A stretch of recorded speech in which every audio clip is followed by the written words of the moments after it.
Continuing my journey in Guizhou province, I arrived in the Qiandongnan Miao and Dong autonomous prefecture, where I decided to spend some time in Langde, a small traditional Miao village.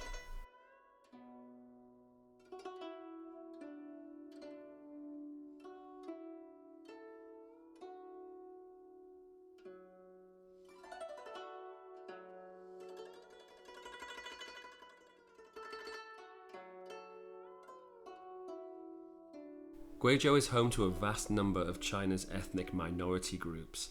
Around 4.5 million Miao people live here, making it the largest ethnic minority in the province. Miao culture is quite distinct and continues to live on in the mountain villages of Guizhou, where traditional dance, music and language ride the waves of tourism.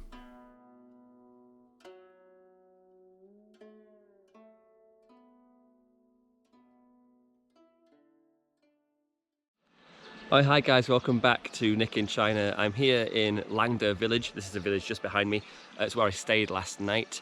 It's a Miao village. The Miao people are it's one of China's 56 ethnic minority groups, the majority of whom actually live here in Guizhou province. So this town is just a little bit outside of the eastern city of Kaili in Guizhou. So today I'm going to give you a little look around this very, very beautiful old town. Let's go.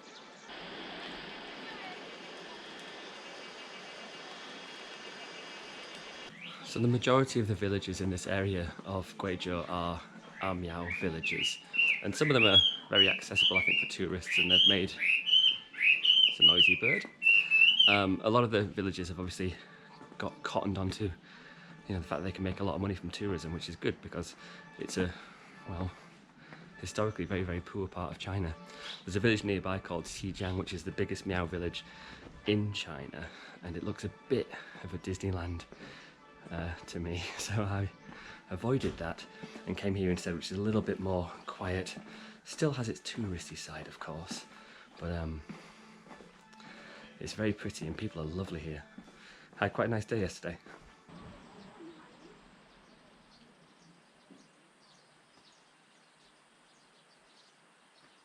So the majority of people who live in the village are older people, as you can probably imagine.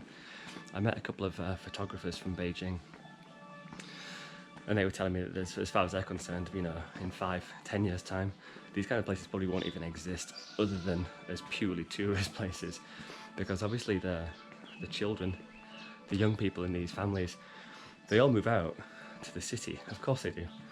They want to make money, buy a car and stuff. So it's just very, very old people living here, keeping up the tradition, which in its own way is quite sad that might eventually get lost in China. Happens everywhere in the world, of course. But nevertheless, you can't really begrudge young people wanting to do something different with their life, can you?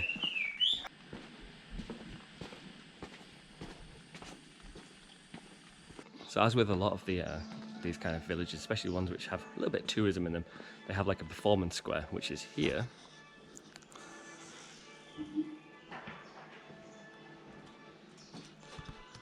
And they do like a daily performance, which I actually watched yesterday. I'll show you some clips of that right now.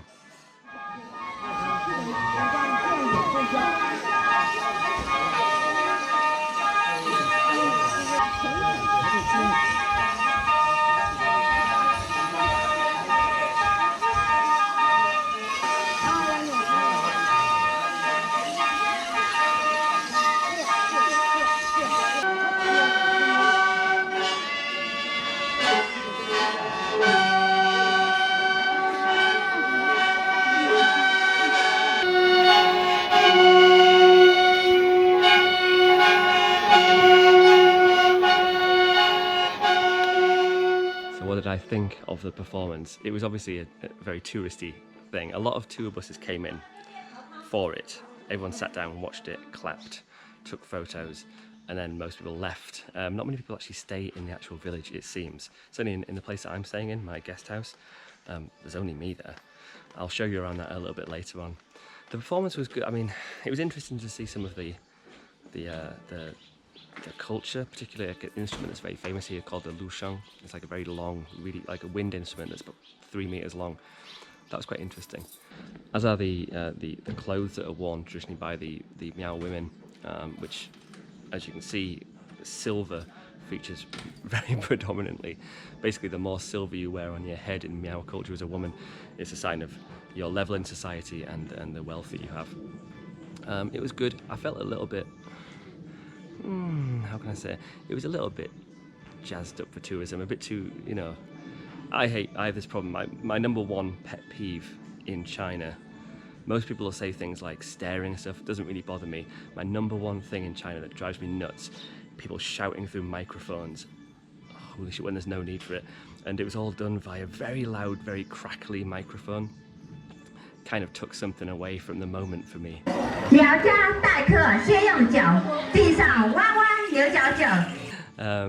because it's not a big place, obviously. I'm sure you can, you know, just talk to people. But there you go. But it was interesting.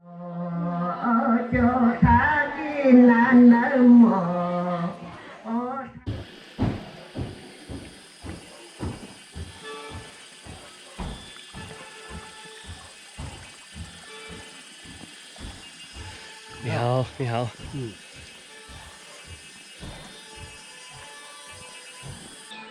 So the Miao people were famously rebellious, and particularly in the last two dynasties of Chinese history, in the Ming and the Qing, they had massive uprisings here, like peasant uprisings.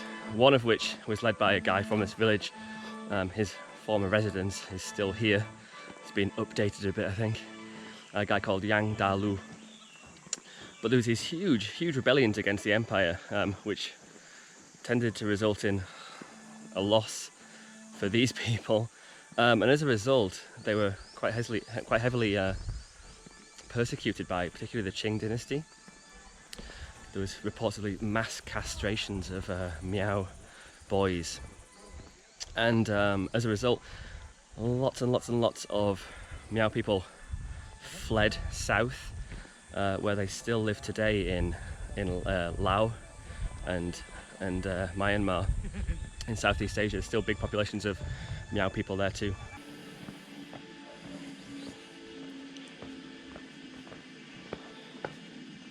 Oh, it smells very heavy of rice wine down here. I hope that's not it, because I drank some of that yesterday.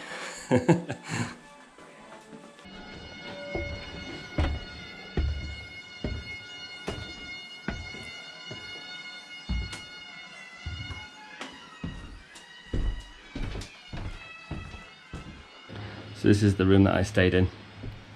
It was fine. The bed is obviously rock hard, as you can imagine. But actually, my superpower is I can sleep very well anywhere, so that was no problem. Did get woken up at about 3 in the morning by a massive spider crawling on me, though. That was nice. Here's the view out my window. Not bad, eh? Not bad. Anyway, it's basic, but it was fine. So as I said, I don't know if there's anyone else staying here. I don't even know how many other rooms there are, to be honest. Maybe only 3. This one, but there's definitely no one else here, only me. Anyway, let's have a look around.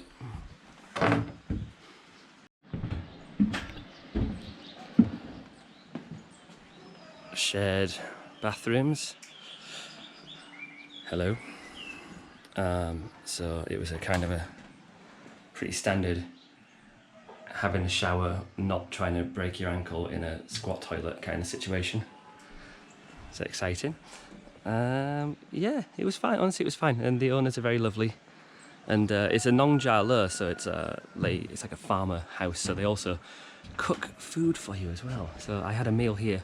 I had my lunch here yesterday. I had my dinner somewhere else. But let me show you around a bit further. So this is the dining room. It's quite nice. Decent menu, bit expensive I think, but nevertheless. What a cool room this is, eh? And there's your view out the back. Very nice. The mist is just lifting. It's going to be a beautiful day today. Anyway, that's about it for the place I'm staying. It's quite nice. It was quite cheap. Obviously, everything's quite cheap here to stay here, I think. it was fine. You know, it was. I've stayed in a lot worse places, I think, in my time. Ni hao. Hi. So yeah, I think it's been good actually. I've got to get ready and leave now though. I've got to go and find a bus, I guess, to get back to Kylie. Right. Alright guys, so with the sound of the endless instrument, I will say goodbye there. Until the next video, take care and bye bye.